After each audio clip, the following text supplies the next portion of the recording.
അലൈക്കും. ബിസ്മില്ലാഹിർ റഹ്മാനിർ റഹീം. കൂട്ടുകാരെ, എല്ലാവർക്കും സുഖമല്ലേ? ഇന്ന് നമ്മൾ നോക്കാൻ പോകുന്നത് ക്ലാസ് 5 തജ്വീദുൽ ഖുർആൻ 7-ാം പാഠം തദ്രീബാത്താണ്.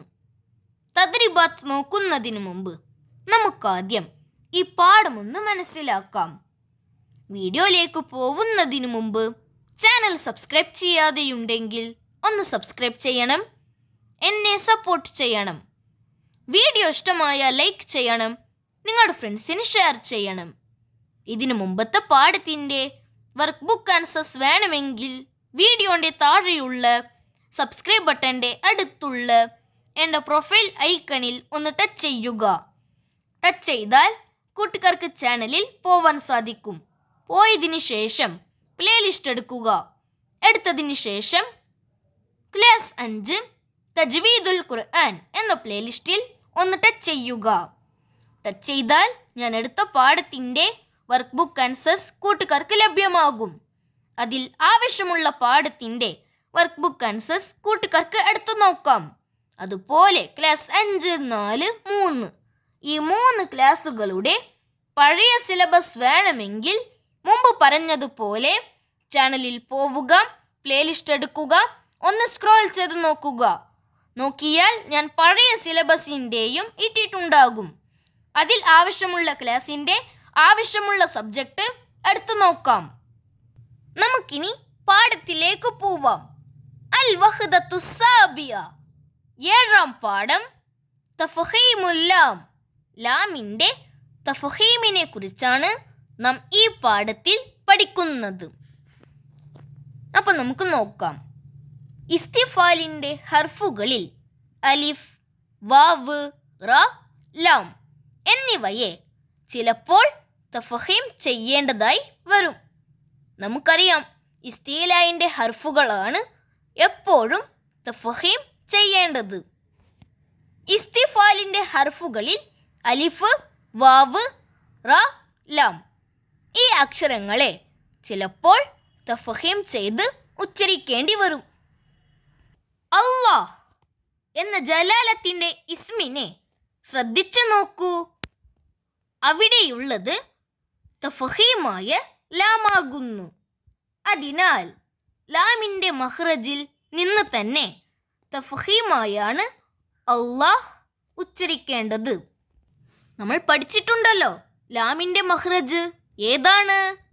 നാവിൻ്റെ തലയുടെ അരുവും മേലെ മുൻപല്ലിൻ്റെ ഊനും. ഇതാണ് ലാമിൻ്റെ മഖ്റജ്. ഇതിൽ നിന്ന് തന്നെയാണ് അല്ലാഹ് ഉച്ചരിക്കേണ്ടത്. അതും എങ്ങനെ? തഫ്ഹീമായി. മനസ്സിലായില്ലേ? ഇനി അടുത്തത്, അല്ലാഹ് എന്ന ജലാലത്തിൻ്റെ ഇസ്മിന് മുമ്പ് ഫതഹോ ലമ്മോ ആയാലാണ് തഫ്ഹീം ചെയ്യേണ്ടത്. അപ്പോൾ അല്ലാഹ് എന്ന ജലാലത്തിൻ്റെ ഇസ്മിനെ എപ്പോഴാണ് തഫ്ഹീം ചെയ്യേണ്ടത്? അല്ലാഹ് എന്ന ജലാലത്തിൻ്റെ ഇസ്മിന് മുമ്പ് ഫതഹോ ലമ്മോ ആയാലാണ് തഫ്ഹീം ചെയ്യേണ്ടത്. അപ്പോൾ അതിന് ഉദാഹരണം റസൂലുള്ളാഹ്. റസൂലുള്ളാഹ് ജലാലത്തിൻ്റെ ഇസ്മിന് മുമ്പ് ലമ്മ് വന്നിരിക്കുന്നു, തഫ്ഹീമാണ്. ഇനി നോക്കൂ, കസറാണെങ്കിൽ തർക്കീക്കായാണ് ഉച്ചരിക്കേണ്ടത്. ഇപ്പോൾ നമ്മൾ റസൂലുള്ളാഹ് എന്നല്ല പറഞ്ഞത്, അത് റസൂലില്ലാഹ്. ഇപ്പോൾ എന്താ ആയത്? തർക്കീക്കായിട്ടാണ് നാം ഉച്ചരിച്ചത്. അപ്പോൾ ജലാലത്തിൻ്റെ ഇസ്മിന് മുമ്പ് ഫതഹോ ലമ്മോ വന്നാൽ തഫ്ഹീം ചെയ്യണം, കിസർ വന്നാൽ തർക്കീക്ക് ചെയ്യണം. ഇത് നാം മനസ്സിലാക്കണം. ഇവിടെ നമുക്ക് കുറച്ച് ഉദാഹരണങ്ങൾ കൊടുത്തിട്ടുണ്ട്. നമുക്കൊന്ന് ഓതി നോക്കാം. ഇന്നല്ലാഹ്. ഇതിൽ നോക്കൂ, ജലാലത്തിൻ്റെ ഇസ്മിന് മുമ്പ് ഫതഹ് വന്നിരിക്കുന്നു. എന്താണ് വിധി? തഫ്ഹീമാണ്. അടുത്തത് റസൂലുള്ളാഹ്. ജലാലത്തിൻ്റെ ഇസ്മിന് മുമ്പ് ലമ്മു വന്നിരിക്കുന്നു. ഇതും തഫ്ഹീമാണ്. അടുത്തത് നോക്കൂ, ബിസ്മില്ലാഹ്, ബിസ്മില്ലാഹ്. ജലാലത്തിന്റെ ഇസ്മിന് മുമ്പ് കിസർ വന്നിരിക്കുന്നു. വിധി എന്താണ്? തർക്കീക്കാണ്. ഈ പാഠത്തിന്റെ അവസാനം നോക്കൂ, ഒരു പദ്യമുണ്ട്. ഇത് കൂട്ടുകാർ മദ്രസ ക്ലാസ് കേട്ട് നല്ലോണം ഈണത്തിൽ പാടി പഠിക്കണം. കൂട്ടുകാരെ, ഈ പദ്യത്തിൽ ഒരു ചെറിയ മിസ്റ്റേക്ക് ഉണ്ട് കേട്ടോ. ഈ പദ്യത്തിൽ രണ്ടാമത്തെ വരിയിൽ നോക്കൂ, പറയുക ഇലല്ലാഹ് റസൂലുള്ളാഹ് നൂറുല്ലാഹ് എന്നാൽ. ഇവിടെ അങ്ങനെയല്ല വരേണ്ടത്. പറയുക നൂറുല്ലാഹ് റസൂലുള്ളാഹ് ഇലല്ലാഹ് എന്നാൽ ഇങ്ങനെയാണ് വരേണ്ടത്. ആദ്യം നൂറല്ലാഹ്, പറയുക നൂറല്ലാഹ്, അതിനുശേഷം റസൂലുള്ളാഹ്, അതിനുശേഷം ഇലല്ലാഹ് എന്നാൽ. അപ്പോൾ ഇവിടെ കൊടുത്തിരിക്കുന്നത് കൂട്ടുകാർ മാറ്റി എഴുതി പഠിക്കണം. ഇനി നമുക്ക് തദ്രീബാത്ത് നോക്കാം. എല്ലാവരും തദ്രീബാത്ത് എടുത്തില്ലേ? തദ്രീബാത്തിൽ ആദ്യം നുജീബ് ഉത്തരം എഴുതുക. ഒന്നാമത്തെ ചോദ്യം, ലാമുൽ ജലാലയെ തഫ്ഖീം ചെയ്യുന്നത് എപ്പോൾ? എപ്പോഴാണ്? ഉത്തരം, അല്ലാഹ് എന്ന ജലാലത്തിന്റെ ഇസ്മിന് മുമ്പ് ഫതഹോ ലൊമ്മോ വന്നാൽ. രണ്ടാമത്തത്, ലാമിന്റെ മഖ്റജ് ഏത്? എന്താണ് രണ്ടാമത്തെ ചോദ്യം? ലാമിന്റെ മഖ്റജ് ഏത്? ഉത്തരം, നാവിൻ്റെ തലയുടെ അരുവും മേലെ മുൻപല്ലിൻ്റെ ഊനും. മൂന്നാമത്തെ ചോദ്യം, ഇസ്തിഫാലിൻ്റെ ഹർഫുകളിൽ ചിലപ്പോൾ തഫ്ഖീം ചെയ്യേണ്ട അക്ഷരങ്ങൾ ഏവ? അലിഫ്, വാവ്, റ, ലാം. ഈ 4 അക്ഷരങ്ങളാണ് ചിലപ്പോൾ തഫ്ഖീം ചെയ്യേണ്ടത്.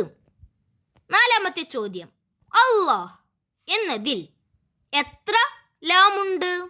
ഉത്തരം, 2. അഞ്ചാമത്തെ ചോദ്യം, ജലാലത്തിന്റെ ഇസ്മിലെ ലാമിനെ തർക്കീക്ക്